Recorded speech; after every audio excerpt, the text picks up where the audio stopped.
అందరికీ నమస్తేనండి. 12 ఛానల్ అఫీషియల్‌కి స్వాగతం, సుస్వాగతం. ఈరోజు వీడియో ఏంటంటే, మన కాంగ్రెస్ ప్రభుత్వం ఇచ్చిన హామీల గురించైతే నేను మాట్లాడుతున్నానండి. వాళ్ళు మేనిఫెస్టోలో ఇచ్చిన హామీలు నెరవేర్చకుండా తెలంగాణలో అధికారంలోకి వచ్చి, ఇప్పుడు ఏమి పనికిరాని వాటినన్నీ అమలు చేశారండి మన రేవంత్ సర్కార్. అందులో తెలంగాణ తల్లి విగ్రహాన్ని మార్చడం, హామీలను అమలు చేయకుండా.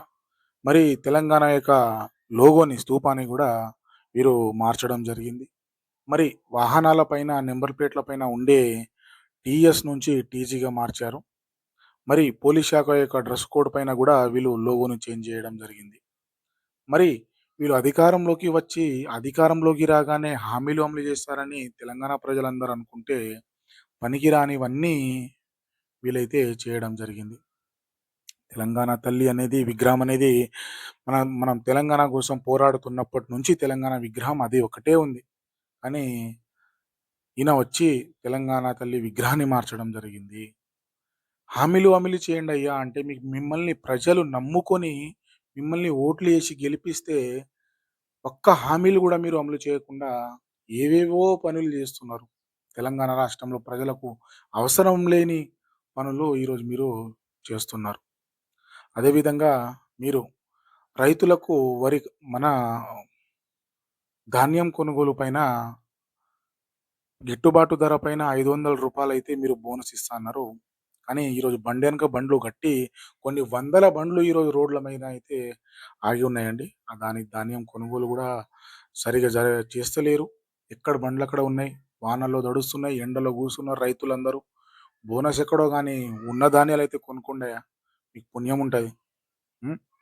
ఇంకొకటి, మీరు ఏవైతే చేస్తా అనుకున్నారో హామీలు అవన్నీ మీరు మర్చిపోయిర్రు. ప్రజలను గూడా మర్చిపోయే విధంగా జేస్తున్నారు. ఆ! అవసరం లేని హామీలన్నీ ఇచ్చి ఈరోజు అప్పుల పాలైంది. అప్పులెవరు ఇస్తలేరు. తెలంగాణ రాష్ట్రం చాలా దిగజారిపోతుందంటావు. మళ్ళీ గచ్చిబౌలిలో హైదరాబాద్‌లలో మాత్రం బ్యానర్‌ల పైన తెలంగాణ రాష్ట్రం నంబర్ 1 రాష్ట్రం అని నువ్వు ఫ్లెక్స్‌లయితే పెడతావు. అంటే ఇక్కడ జనాలు ఎర్రిపప్పులా? లేకపోతే మీరు ఎర్రిపప్పులా? నాకైతే అర్థం కావడం లేదు. మీరు తెలంగాణ రాష్ట్రంలో మీరు ఈ ప్రజలకైతే ఏ విధంగా నమ్మించి, మభ్యపెట్టించి మీరు అధికారంలోకైతే వచ్చిర్రో, అది హామీలను సకాలంలో మీరందరూ హామీలను మొత్తం నెరవేర్చాలని నేను కోరుకుంటున్నాను. ఇప్పుడు మీరు అధికారంలోకి వచ్చి సంవత్సరంన్నర, 2 సంవత్సరాలైతుంది. చాలామంది సోదరులు అందరూ పెళ్లి చేసుకుంటుర్రు. మీరు తులం బంగారం ఇస్తా అన్నావు. రూ. 1,00,000 పైన. ఎక్కడెళ్ళిపోయింది తులం బంగారం? తులం బంగారం ఏదో గాని రోల్డ్ గోల్డ్ బంగారమైనా ఇప్పండయ్యా! ఇప్పించండి. మనవి చేస్తున్నాను. హ్మ్. మీరు పిల్లలకు గావచ్చు, స్కూల్ పిల్లలకు అంటే మన కాలేజీ పిల్లలకు గూడా మీరు మోసం చేసిర్రంటే, మీ అంత రాజకీయ నాయకులు నేను ఎక్కడ చూడలేదు. స్కూల్ ఆడపిల్లలకేమో స్కూటీలు ఇస్తా అన్నావు. ఎక్కడికెళ్ళిపోయింది నీ స్కూటీలు? హ్మ్. నిరుద్యోగులకు 2,500 నుంచి 4,000 ఇస్తా అన్నావు. ఎక్కడెళ్ళిపోయింది? అంత నిరుద్యోగులను గూడా మోసం చేసిన ఏకైక ప్రభుత్వం ఏదైనా ఉందయ్యా అంటే అది కాంగ్రెస్ ప్రభుత్వం. మళ్ళొక్కసారి మీరు నిరూపించడం జరిగింది.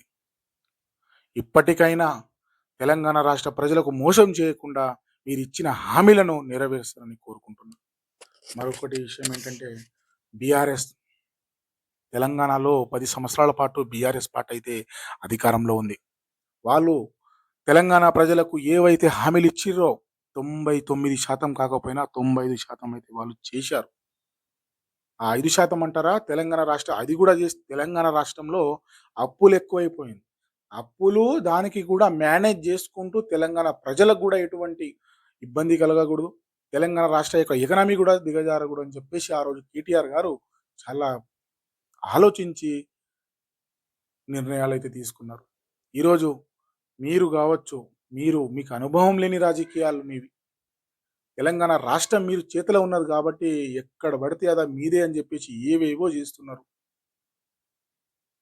మీకు రాకపోతే బీఆర్ఎస్ పార్టీ యొక్క నాయకులకు వర్కింగ్ ప్రెసిడెంట్ కావచ్చు, మన టీహెచ్ఆర్ తన్నీష్ హరీష్ రావు పిలుచుకొని మీరు మాట్లాడుకోండి. ఏదైనా సజెషన్ తీసుకోండి. మరి 5 సంవత్సరాల లోపు మీరు 10,00,00,000 కోట్ల అప్పు చేస్తే రేపు తెలంగాణ నిరుద్యోగులు ఎక్కడికి పోవాలి? తెలంగాణ రాష్ట్ర ప్రజలు అప్పులు ఎట్లా తీర్చాలి? వస్తువుల పైననా, దీనిల పైననా రాగానే మద్యం పైన అయితే రేట్లు పెంచితివి. హ్మ్.